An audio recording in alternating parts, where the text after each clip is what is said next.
Hello again from my front porch.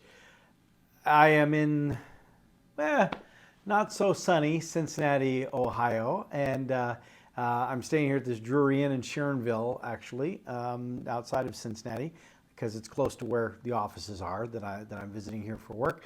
I am sitting here in front of the window because if you look in the background, you'll see that there's construction project going on, and they're building concrete walls and stuff. Unfortunately, I don't see any of our company's trucks out there, which tells me we're not the ones doing this job, but it makes me feel right at home to, look out my hotel window and see concrete construction going on. It would figure. Still, it'd be cool if it was one of our jobs. That would have been really awesome. But anyway,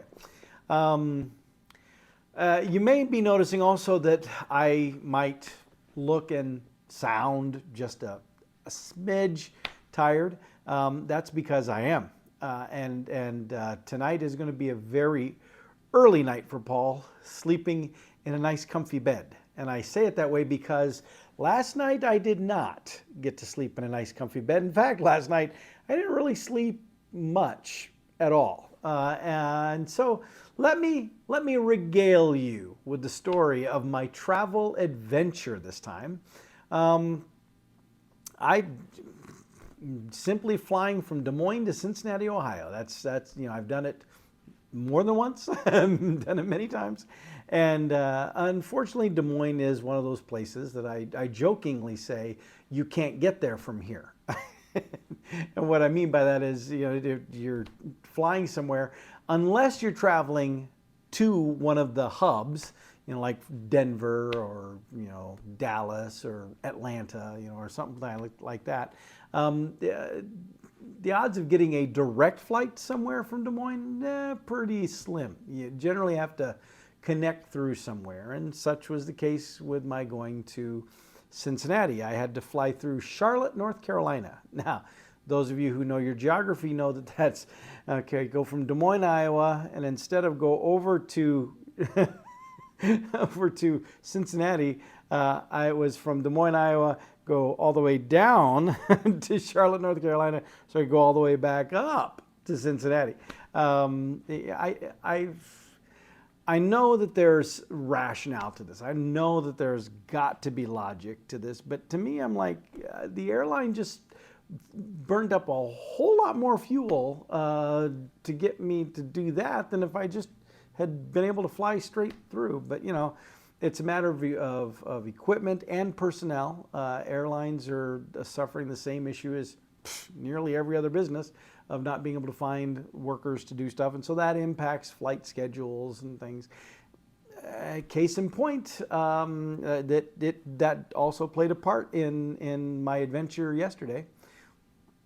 So I was, I should have looked up the times before I started recording this, but I believe I was originally scheduled to have departed Des Moines around 1:50 p.m.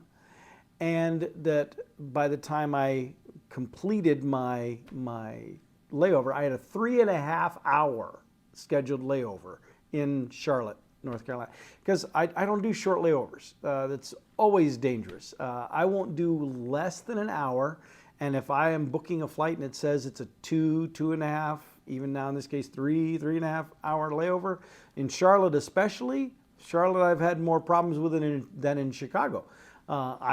I will err on the side of having a long layover. I'd rather be bored sitting somewhere in the airport knowing that I am making my flight than be scrambling trying to run to go get a flight and then miss it.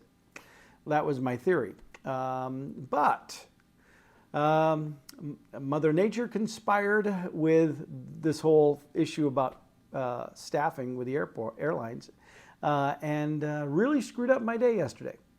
My flight from Des Moines got delayed not once, not twice, not 3 times, but 4 times. At least that's how many messages I got. Maybe it was delayed more than that, but they sent me 4 messages, and that time edged farther and farther and farther back.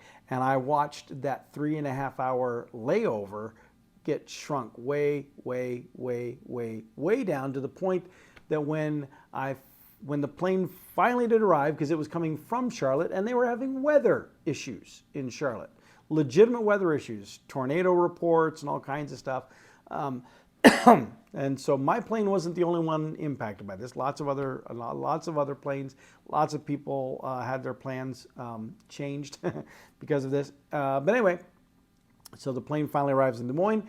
They did, I will say this, the staff in Des Moines did a remarkable job with flipping that plane around and getting it ready to go again. However, even once we all got on the plane, in my opinion, fairly quickly, the flight attendant announced that we were still delayed.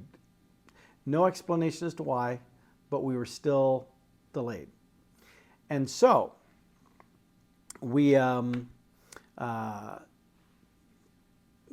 sat there waiting, and I'm watching what already was down to a small sliver of time in my layover continue to shrink to the point that now there was hardly any sliver of time left.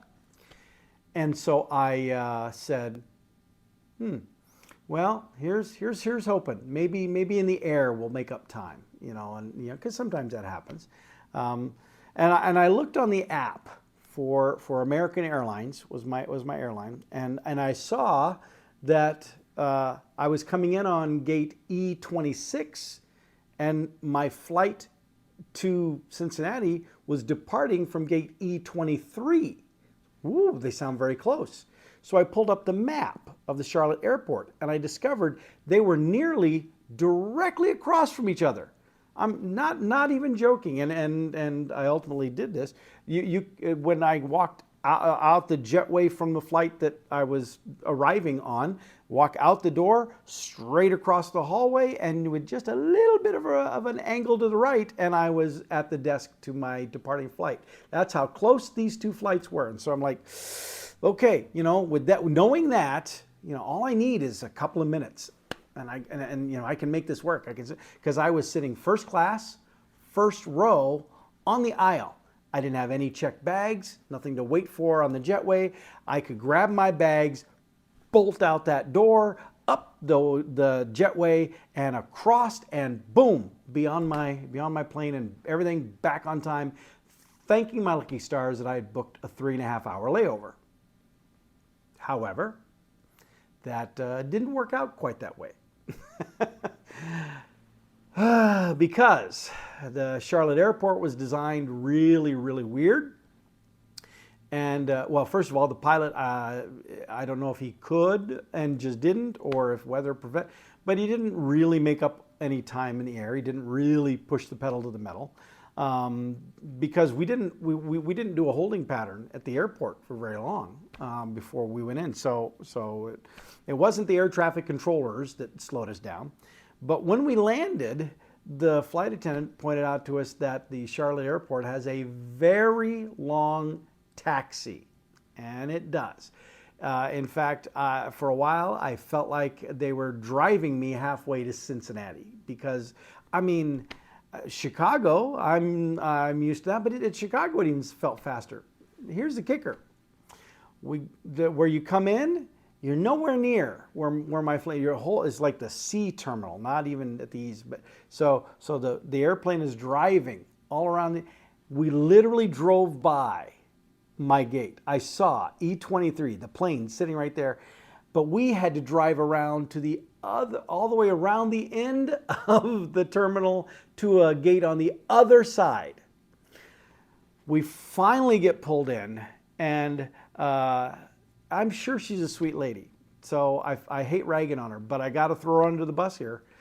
There was this lady who was driving the jetway to bring it out, and the steward, I keep wanting to say stewardess, that's not the official term anymore, Paul. The flight attendant had opened the door, and the lady's driving the jetway up, and it's starting and jerking us out, and you hear her chuckling, and she's chatting something back and forth to the flight attendant, who's like, "Oh no, you're fine, come in." And it just, I'm just again at this point now, I'm recognizing, because when you're looking in the app and it says what time the flight departs, that means what time it's supposed to actually be taking off. And generally speaking, the general rule of thumb is that the door for the flight is going to close. The flight, and nobody gets on the plane about 15 minutes before that time. And we are now right at that time. I'm looking at my phone and I'm watching this and I'm like, come on people, we gotta go. And so finally the flight attendant says, okay, you can go, because she knew my plight. Everybody around me knew my plight because I had discussed it with the flight attendant. They're like, go, you can do it. And this nice little old lady who had been sitting next to me on the plane, she's like, I got my fingers crossed for you. I know this is gonna work for you. I have a feeling you're gonna just make it by the skin of your teeth. And I was like, I will accept that. If that happens, that's great. So I bolt out of the plane. I get halfway up the jetway, and this lady who had been driving the jetway to connect the plane, she yells back at me, oh, stop, sir. You won't be able to get out up there. The door isn't open. I'm like, what? I said, well, I can open it. She said, no, an alarm will go off. I have to get that for you. And she walks casually. I said, and I start walking with her. She's going. I said, I'm in a bit of a hurry. I'm trying to catch a plane that's going to be departing any time now, just right across the hallway. I might still be able to make it. And she's like, oh, don't worry. We had bad weather go through here. All the planes have been delayed. I'm sure you're fine. Guess what? This plane to Cincinnati was not delayed. She finally opens the door. I burst through it and run at full speed across. I hear the little lady behind me going, you can do this. And I run across, and then when I come around the little moving sidewalk escalator thingy, I come around, I look up, flight closed. Doors closed, sign says flight closed. My heart sinks. Oh man, how late are we? And then I look out the window, the plane is parked there, the jetway is still connected onto the plane, which means that door couldn't have closed more than 3 minutes, maybe, before I came through over there. I had just missed them. Now, if the pilot had gone a little faster, if we hadn't had to drive all around the airport in order to get to our gate, if the lady running the jetway had just shown a little bit more urgency, any of those things would have changed things considerably, and I would have made that plane just by the skin of my teeth. But my teeth apparently had not enough skin because I didn't make it. So I stood there and waited till the gate agent who was at that gate came back out from the closed door, and she said, oh, yeah, and your name? And she looked down at this list that she had printed in front of her, and there was my name, my seat number, and the flight, the information on the flight that I was coming in on. So this person could have looked at that list and said, oh, this guy isn't here yet, because they would have been calling my name. This guy isn't here yet. Oh, he's coming in on this plane from Des Moines that's going to be right over there. Oh, well, maybe we'll pause just a moment. Now, I know you're going to say, well, the airplane, they can't wait just for one person or something like that. First of all, it's nonsense. I have been on planes where we have waited for one person to get on. But second of all, when I looked in the app at my flight and it said it had now departed, after it had pulled away and departed, it departed 1 minute earlier than scheduled.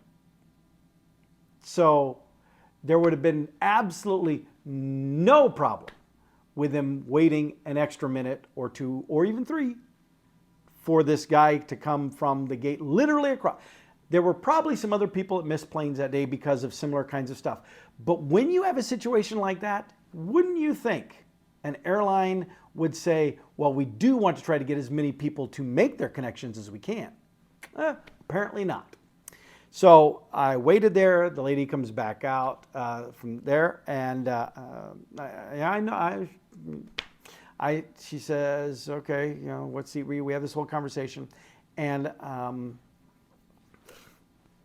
I said, well, I still need to get to Cincinnati. And she goes, oh, well, there is another flight to Cincinnati yet tonight. Cool, great, I'll take it. Don't even care if I'm stuck in a middle seat. I'll give me the flight. And she says, oh, but I'm sorry, there aren't any seats open on that one. All right, fine. How soon can you get me out of here, Cincinnati, tomorrow? There aren't any available seats on any of the flights going to Cincinnati the next day. So then she says, can you fly into any other city? No, I cannot fly into some other. I'm going there for work. And, you know, any other city that I know of is hours away from where I'm going to. Why would I? That makes no sense. So finally, she says, well, I could fly. I could fly you to Raleigh tonight, and then you'd get there about midnight, and then there's a plane from Raleigh to Cincinnati that boards at 6:30 a.m. tomorrow. Get you there about 8:30 in the morning. All right, well, fine. So she books it. In the meantime, I've made a call to the travel agency folks my company uses and asked them if they could do anything better. They were not able to find anything better because, again, there was this big storm, delayed a bunch of flights. There was the line at the customer service counter was horrendous. I'm glad I did not have to go stand in that line to get what I got. So then I turned around and got on a plane to Raleigh, North Carolina. It was all of 29 minutes in the air. And theoretically, the airline would have given me a hotel voucher because it turns out that part of the delay way back in Des Moines was not just weather. It was also a crew delay. That other delay that I told you that we had while sitting in Des Moines and nobody really knew quite why. Apparently it had something to do with crew. I don't recall seeing another crew person come on or off, but apparently that was the cause of the other delay. And so the airline technically is obligated to then give me a hotel voucher. But I did the math in my head. It's already midnight when I've arrived. My flight is going to start boarding at 6:30 in the morning. That means I would have to go out of the airport and come back in through security. I would need to get an Uber to go to and from a hotel. I would need to get to the hotel. I would need to go and I'd need to unpack some stuff for that evening. And it just to me sounded like it was going to be a pointless waste of time. Other people have slept in airports before. I can do this too. I'm not doing that again. Oh, the reason I am so tired today, and my body hates me, is because I did try to sleep in the airport in Raleigh last night. Nice, clean airport, but those chairs are barely even comfortable to sit in for an extended period of time. Sleeping in them was nearly impossible. And even the couple of times I know I'd fallen asleep because almost an hour of time had gone by, I would get woke up because there's still staff running around all over the place. They're vacuuming and they're cleaning and they're doing stuff all through those early morning hours. And then, around, 4 o'clock in the morning, maybe a little before that, then workers are showing up for doing stuff. And it was actually about 4:30 that a plane arrived. And there was a bunch of people that came off a plane at a gate not far from where I was, resting. I won't say sleeping. Oh, so that was, but then I was able to get on that plane and I did get here to Cincinnati. I was able to have a good chunk of the meetings that I was originally planning to do. Didn't get everything done that I was planning to do today, but I'm here all day tomorrow again and we'll catch up on stuff. But anyway, that was my ordeal. Now, I want to be very clear. I know that the airlines and the airports have nothing to do with weather issues.